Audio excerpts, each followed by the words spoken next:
You're watching Mirror 7 News. Stay informed, stay ahead for more news. So here's the story that's making headlines out of Dorset lately.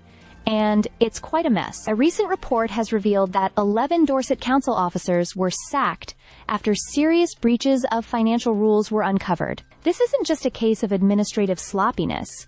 We're talking about inflated costs, unauthorized payments, and even suggestions of fraudulent behavior. Now, to give you some context, back in 2022, these officers were brought in under the then Conservative-led council to tackle health and safety issues in local authority buildings. The budget set for this work? £4 million. But fast forward 2 years, and the final cost ballooned to a jaw-dropping £13 million.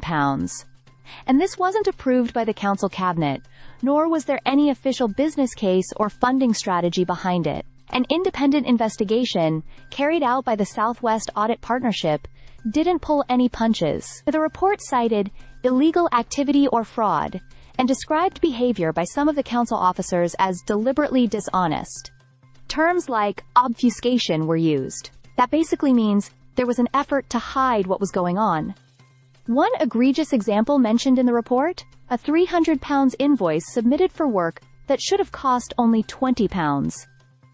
What's even more concerning is how this work was being handed out. A small number of companies were repeatedly favored, with fees not being properly authorized, and procurement practices were found to be deeply flawed. Oversight was lacking, and financial controls were basically ignored. Council leader Nick Ireland, who's part of the new administration, responded by saying the findings are being taken extremely seriously. He emphasized that while the original intent was to improve safety in public buildings, the way things were handled clearly fell short of the standards the public expects. He's backing a robust action plan to prevent anything like this from happening again. Interim Chief Executive Sam Crowe echoed that sentiment, stating that the leadership team is taking full responsibility and is committed to making things right. So far, internal meetings have been held behind closed doors, but a public audit and governance committee session is expected in October 2025.